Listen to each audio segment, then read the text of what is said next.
Yeah, my name is Bill Watral. I'm the effects supervisor for Incredibles 2. I work at PIXAR. Here at the View Conference to share some stuff. It's been 14 years since the first Incredibles, and it's like, you know, a quantum leap from where we were at the time. And while I didn't work on the first one, I was in the industry at the time doing other work that was similar at the time, so I know the pains they went through to put those pictures up on the screen. And we had our own set of pains to put up on the screen, but it was a very different set of problems that we had because the technology has just come so far, you know. From the effects standpoint, we did not really have at all a pipeline in effects at PIXAR for sure. But then at most places, you know, it was very ad hoc. You were writing simulators, you were building things for what you needed to do based on the production. Nowadays, we have these amazingly full-featured tool sets like Houdini and other packages out there. We personally use Houdini, but the tool set is so broad, and they've spent so long on it and so much time on it that it really is the backbone for everything. We still do custom stuff on top of that, but we have that backbone to build on, and then that tool integrates so well into all the other proprietary stuff that we have at PIXAR. We have a very kind of nice skeletal structure now to work through really difficult problems and get, you know, huge amounts of geometry, huge amounts of data, really complex lighting and shading setups into the renderer to make the pictures. What did that open up in your department creatively from a visual storytelling perspective? Yeah, I mean, the more time you have to spend tweaking the pictures and making them look good, the better the pictures are going to look, right? So the less time you're spending writing simulators or figuring out how to fix complex problems within the code, the more time you're going to have available to make the pictures prettier, you know? So like a good example is Frozone on the first film, right? Like it was a bear to get that stuff up on the screen to even look close to what realized looks like, right? And a lot of smart people put their heads into trying to figure that problem out. And on the new film, we could put all the bells and whistles into it. We could make it, you know, fully refractive and reflective.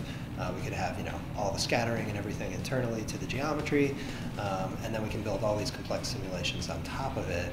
And we could do that because we could spend the time to do that instead of just figuring out how to get the ice to render, right? Or to write a simulator to have a little bit of, you know, falling CO2-like smoke come off of it.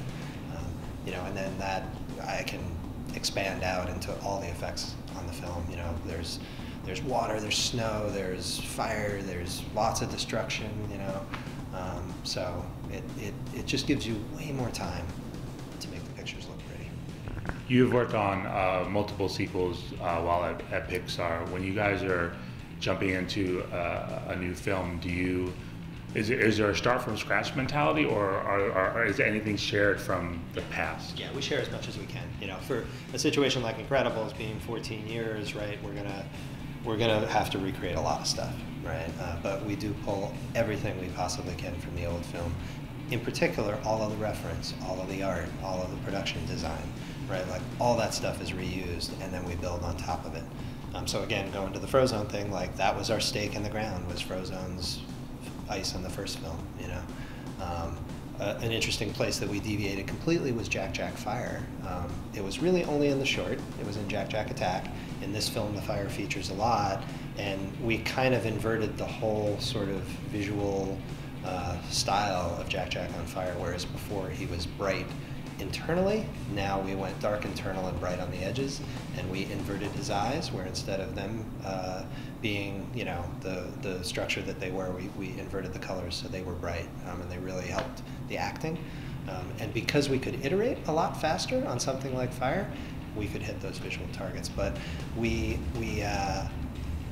definitely go back to that first film, and we, you know, pull as much stuff as we possibly can. Was Jack Jack one of the most challenging, given all the different abilities versus the other characters and their abilities? They're all kind of equal, you know. You take that work, you think about what's entailed, and then you spread it out to a bunch of artists. And I think everybody had their own unique set of challenges. I don't want to pick favorites or the hardest or whatever, you know, but it was all hard stuff. It really was. But super rewarding, right? The harder the stuff is, the more rewarding it is. So yeah, I think it's fun. How does what's available and what's doable in today's technology, and this obviously is 3 years back when you guys were working on it, impact the storyline and what they're trying to accomplish when it comes to superpowers? Yeah, so we have a thing, particularly at PIXAR, but I think a lot of studios do this, where we really try not to let the complexity or the difficulty of something steer the story process. We really like to let the story artists just be completely out there and come up with any ideas they possibly can before we start to talk about whether we can do that or not. And honestly, at this point in time, like, there's a lot of stuff that we can do, and there's a lot smaller chunk of things that we can't do. So that's more and more comfortable, I think, for all of us over the years. But on this one in particular, Incredibles, because we had such a compressed schedule, we did kind of interact a lot more than we would normally, more so we were sure we could plan and get things in place. So, as an example, I was meeting with the head of story on a weekly basis to just talk about what was coming out of the script and what they were thinking about drawing for it, to figure out what maybe in the effects department I needed to plan for sooner rather than later, instead of waiting for it to get all the way through a story review, get Brad to feel comfortable about it, then get it into layout, then get it laid out in 3D, and then me raise the flag and say, hey guys, we only have 2 months to do the sequence. There's absolutely no way we can do this, right? So if I'm aware earlier and I'm starting to talk to the guys who are drawing the storyboards about cool new stuff we could do that they didn't even think about, then that's great for them. But if they're telling me, no, we don't want to do that stuff, we want to do this really complex thing, it gives me an opportunity to also say, like, I don't know, how long do we have to do the sequence? So it was, on Incredibles, it was a little more of a back and forth than it would be normally, because we knew we had such a short amount of time to get it done in. The original Incredibles predated the entire Marvel superhero universe that has taken over Hollywood over the last decade. What do you think it is about these characters, these superheroes, that has stood the test of time? I think it's the mundane. Brad talks about this a lot, where you can have the incredible as long as you couple it with the mundane, right? And I think, for me personally, being only an audience member for the first Incredibles, the thing that really sold those characters for me was that he's sneaking out to be a superhero, and he's coming home to his family, and his wife's mad at him for going out and doing superhero work. They're normal people. They have a fight at the dinner table. Elastigirl, Helen is trying to keep the kids apart with her powers because they're going at each other around the dinner table with their superpowers.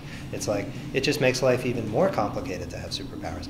So for me, I think the reason that Incredibles really cemented itself so strongly in people's minds is that balance between, these are real people and they just have superpowers. And Brad did a really good job of that in the first film, and hopefully we carried that through to the second film too. And this is more of a general question, but you've worked on multiple sequels at PIXAR as well as multiple completely original IPs. Is one more challenging than the other? Yeah, that's hard, is it? No, I think they all produce, they all provide their own unique challenges. I could probably pick and choose over the years of the things that were hardest for me personally, but I think across the board, they all end up being just as hard. It's really hard to make films, and it's really hard to do a film that is basically 100% visual effects, right? Because that's what we're doing when we're making animated films. We can't go out, and not that it's easier, but we can't go out and we can't go out and shoot backplates and then bring those backplates in and use those as our kind of foothold to what the film's going to look like. We have to generate all that from scratch. We have to plan it, we have to design it, we have to make decisions about it along the way. Live action guys are doing that too. They're doing it on location scouts, and they're doing it with lens choices, and they're doing it with cameras, right? So they're solving the same problems, but they're solving them at a different time than we solve them. So I feel like the biggest challenge in general is trying to generate this entire world inside a computer. It's just really hard. But at the same time, the technology is always getting better, so it kind of slightly makes it easier, but I'm assuming that they're also trying to push you to go further and further with each iteration. And we push ourselves. Like, I mean, you give me 5 more megabytes of memory and I'm going to use it. I'm going to make more snow, or I'm going to make the water bigger, or something like that. And that's across the board. The directors, the writers, the story guys, the filmmakers, the VFX artists, the lighters, the sets guys, the character guys, like everybody, they want to absolutely put the best stuff they can up on the screen.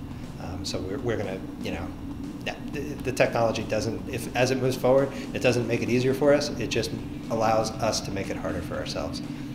And the last thing, if you could talk a little about someone who's aspiring to enter the visual effects business today, what besides coming to a conference like this, what other advice? Yeah, I mean, for me, if you're interested in getting into visual effects, I was talking about this a little bit this morning too, is just be observant. Live your life from a collector of information's viewpoint. A little bit of scientist, a little bit of artist.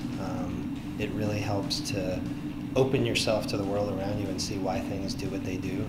Why does the camera lens flicker over here when something's happening? Why? Being curious about the world, I think that's the first step. And then finding those things that interest you in the things that you don't understand.